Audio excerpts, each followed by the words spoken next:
ഇന്ന് നമുക്ക് നമ്മുടെ അമൃതപ്പൊടിയും കൊണ്ട് നമുക്ക് ഉണ്ണിയപ്പം ഉണ്ടാക്കി നോക്കാം കേട്ടോ. ഞാൻ അമൃതപ്പൊടിയും കൊണ്ട് ഉണ്ടാക്കിയതിൽ എനിക്ക് ഏറ്റവും ഇഷ്ടമായത് നമ്മുടെ ഉണ്ണിയപ്പം കേട്ടോ. ഒത്തിരി വെറൈറ്റി ഐറ്റംസ് ഉണ്ടാക്കാൻ പറ്റും. നമുക്ക് നമ്മുടെ ഉണ്ണിയപ്പം ഇന്ന് ഉണ്ടാക്കി നോക്കാവേ. നമുക്ക്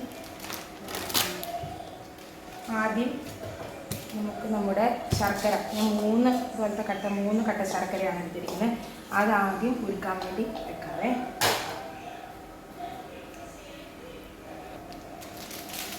നമ്മുടെ അമൃതപ്പൊടി നമുക്ക് ഈ ഗ്ലാസ്സിന് 2 ഗ്ലാസ് എടുക്കാം കേട്ടോ.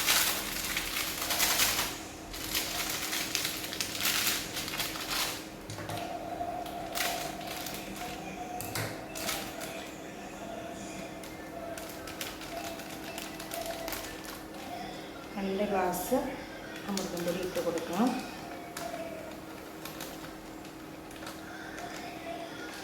ഞാൻ ഏകദേശം 2 ഗ്ലാസ്, ഒത്തിരി നിറച്ചെടുത്തില്ല, എന്നാലും 2 ഗ്ലാസോളം എടുത്തിട്ടുണ്ട്. അതിലേക്ക് ഞാൻ അരിപ്പൊടിയാട്ടോ ചേർക്കുന്നത്. അരിപ്പൊടി കണ്ടോ, 3/4 ഗ്ലാസ് ചേർത്താൽ മതി. നമ്മൾ എണ്ണയിലേക്ക് ഉണ്ണിയപ്പം ഇടുമ്പം പൊട്ടിപ്പോകാതിരിക്കാൻ വേണ്ടി നമ്മൾ അരിപ്പൊടി ചേർക്കണം. അരിപ്പൊടി തന്നെ ചേർക്കണമെന്നില്ല, ഗോതമ്പ് പൊടി ചേർക്കാം, പ്രഭ ചേർക്കാം കേട്ടോ. ഇപ്പം അരിപ്പൊടിയാണ് ചേർക്കുന്നത്. ഇനി ഞാനിവിടെ 3 റോബസ്റ്റ പഴമാണ് എടുത്തിരിക്കുന്നത്. ഇച്ചിരി അത് പഴുപ്പ് കൂടിപ്പോയിട്ടുണ്ട്, അതുകൊണ്ട് ഇതാരും കഴിക്കത്തില്ല. അതുകൊണ്ട് ഞാൻ ഈ റോബസ്റ്റ പഴം എടുക്കുന്നത്. 3 മിക്സിയിൽ അരയ്ക്കണ്ട, ജസ്റ്റ് ഫോർക്ക് വെച്ചിട്ട് ഒന്ന് ഉടച്ച് കൊടുത്താൽ മതിയേ. നമ്മുടെ പഴം ഞാൻ നന്നായിട്ട് ഉടച്ചിട്ടുണ്ട്. ഈ ഉടച്ച പഴം നമ്മുടെ പൊടിയിലേക്ക് ഇട്ട് കൊടുക്കാം കേട്ടോ.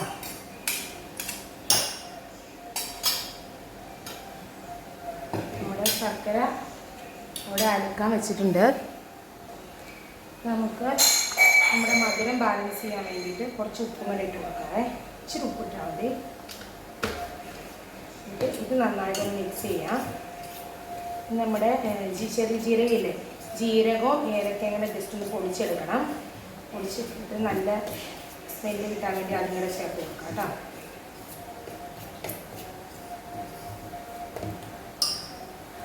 നമ്മുടെ ഏലക്കായും ജീരകവും കുറച്ചുകൂടി സ്പൂൺ പഞ്ചസാര ഇട്ട് പൊടിച്ചാട്ടോ. ആ പൊടി നമുക്ക് ഇട്ട് കൊടുക്കാം. ഉണ്ണിയപ്പത്തിന് നല്ല സ്മെല്ല് കിട്ടും.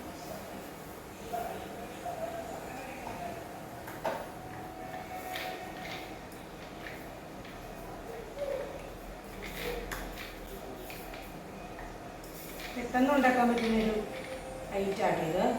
ചായക്ക് നല്ലൊരു കടിയാവും. ഉണ്ണിയപ്പം കൊണ്ട് ഔലോസ് പൊടി ഉണ്ടാക്കിയാലും നല്ലതാണ്, പക്ഷെ അതിന് ഒത്തിരി തേങ്ങ വേണ്ടി വരും. തേങ്ങയ്ക്ക് നല്ല വിലയല്ലേ. പക്ഷെ എനിക്ക് ഏറ്റവും ഇഷ്ടമായത് അമൃതപ്പൊടിയും ഉണ്ണിയപ്പം ഉണ്ടാക്കുന്നതാണ്. ഉണ്ണിയപ്പമാണ് അല്ല അമൃതപ്പൊടിയാണെന്ന് നമുക്ക് മനസ്സിലാകത്തില്ല.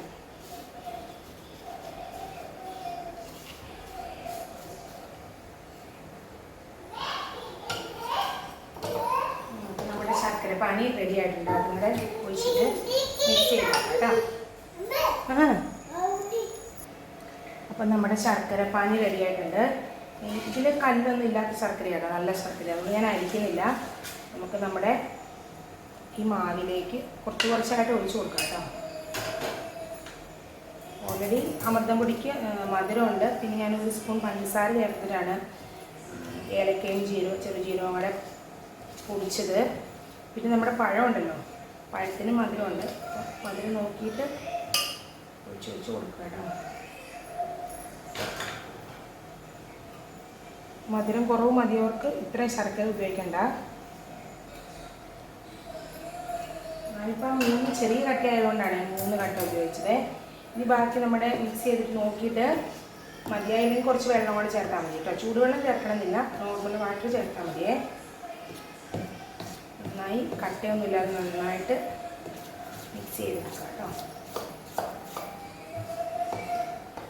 ടേസ്റ്റുള്ള ഉണ്ണിയപ്പമാണ്. എല്ലാവരും ഇങ്ങനെയൊക്കെ ട്രൈ ചെയ്ത് നോക്കണം കേട്ടോ. ട്രൈ ചെയ്തിട്ട് കമൻ്റൊക്കെ ഇടുക, ഫോട്ടോസൊക്കെ അയച്ച് തരിക. നമുക്ക് നന്നായിട്ട് മിക്സ് ചെയ്തെടുക്കാം കേട്ടോ. അപ്പോൾ നമുക്ക് കുറച്ചും കൂടെ വെള്ളം വേണേ. അതുകൊണ്ട് ഞാൻ ശർക്കര പാനി ഞാൻ ഫുള്ള് ഒഴിച്ചു.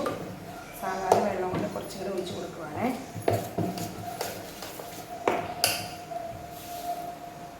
അപ്പം നമ്മുടെ മാവ് ഇവിടെ റെഡി ആയിട്ടുണ്ട് കേട്ടോ. നമ്മുടെ മാവ് ഈ പരുവം മതിയേ, ഈ പരുവം മതി. നല്ല മധുരമുണ്ട്. നമ്മുടെ ഏലക്കയുടെ ഒക്കെ ടേസ്റ്റ്, ജീരകത്തിൻ്റെ ഒക്കെ ടേസ്റ്റ് മുൻപിൽ തന്നെ നിൽക്കുന്നുണ്ട് കേട്ടോ. വേണമെങ്കിൽ നമുക്ക് ഇപ്പോൾ തന്നെ ഉണ്ടാക്കാം. ഇപ്പോൾ തന്നെ ഉണ്ടാക്കാം. നമുക്ക് വെയിറ്റ് ചെയ്യാൻ സമയമില്ലെങ്കിൽ കുറച്ച് ബേക്കിംഗ് സോഡ ഇട്ടാൽ മതി കേട്ടോ. ഒരു നുള്ളു ബേക്കിംഗ് സോഡ ഇട്ടിട്ട് നമുക്ക് പെട്ടെന്ന് ഉണ്ടാക്കാൻ പറ്റും. ഞാനിപ്പോൾ ഉണ്ടാക്കുന്നില്ല, ഞാൻ വൈകുന്നേരം ചായക്ക് വേണ്ടിയിട്ട് ഉണ്ടാക്കുന്നുള്ളൂ. അപ്പോൾ രണ്ട് മണിക്കൂറോളം ഞാൻ റെസ്റ്റ് ചെയ്ത് വെക്കുന്നുണ്ട് കേട്ടോ. 2-3 മണിക്കൂർ കഴിഞ്ഞിട്ട് ഞാൻ ഉണ്ടാക്കുന്നുള്ളൂ. അപ്പോൾ നമുക്ക് ബേക്കിംഗ് സോഡയൊന്നും ഇടേണ്ട ആവശ്യമില്ല. നന്നായിട്ട് അപ്പം നമ്മൾ എടുക്കുന്ന സമയത്ത് ഒത്തിരി കട്ടി ആയിട്ട് തോന്നുവാണെങ്കിൽ കുറച്ച് വെള്ളം കൂടെ മിക്സ് ചെയ്തിട്ട് നമുക്ക് ഉണ്ടാക്കി നോക്കാവേ. അപ്പോൾ നമ്മളിവിടെ ഇരിക്കട്ടെ, മാവ് ഇരിക്കട്ടെ. നമുക്കൊരു 2 മണിക്കൂർ കഴിഞ്ഞിട്ട് കാണാം കേട്ടോ. എന്നിട്ട് ഉണ്ടാക്കാം.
ചേട്ടായി, കാസറോളം തുറന്നു നോക്കിയേ, ഒരു സ്പെഷ്യൽ ഐറ്റംസ് ഉണ്ട്.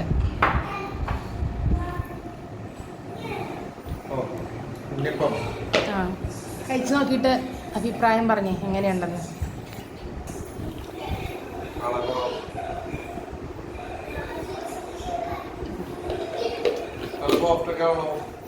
എന്തുകൊണ്ടാണ് ഉണ്ടാക്കിയെന്നറിയോ? സാധാരണ പോലെയല്ല, നമ്മുടെ അമൃതം പൊടിയും കൂടെ ഉണ്ടാക്കിയതാ. എങ്ങനെയുണ്ട്? അമൃതം പൊടിയാന്ന് തോന്നുമോ? നമ്മുടെ ജീരകവും ഏലക്കൊക്കെ പൊടിച്ചപ്പോൾ നല്ല ടേസ്റ്റായി. കഴിഞ്ഞു തുടങ്ങി ഉണ്ണിയപ്പം. എല്ലാവരും കഴിച്ചു. ചേട്ടായി ലാസ്റ്റ് കഴിക്കുന്നത്. ഇനി നമ്മുടെ ജാം എങ്ങനെയുണ്ടെന്ന് നോക്കിയേ. ഇത് ഞങ്ങൾ പപ്പായ കൊണ്ടുണ്ടാക്കിയ ജാമാട്ടോ. ഇന്നാണ് നിങ്ങളെ കാണിച്ചതല്ല. അതിനുശേഷം ഞങ്ങൾ ചേട്ടായി തന്നെ പറഞ്ഞു എന്താ നമ്മൾ സ്പെഷ്യൽ ഒരു ഇൻഗ്രീഡിയൻറ്റ് കൂടെ ചേർത്തല്ലേ. എന്താ ചേർത്തതെന്ന് പറഞ്ഞു.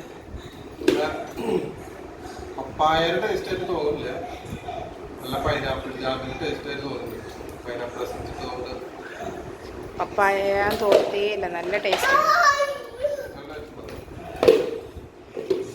അപ്പം ചായ കുടിക്കേ. ശരി, എന്നാൽ നമ്മൾ വേറെ വീഡിയോ ആയിട്ട് വീണ്ടും കാണാം. വീഡിയോ ഇഷ്ടപ്പെട്ടാൽ ഷെയർ ചെയ്യുക, ലൈക്ക് ചെയ്യുക, സബ്സ്ക്രൈബ് ചെയ്യുക. അപ്പോൾ ഓക്കെ, ബൈ.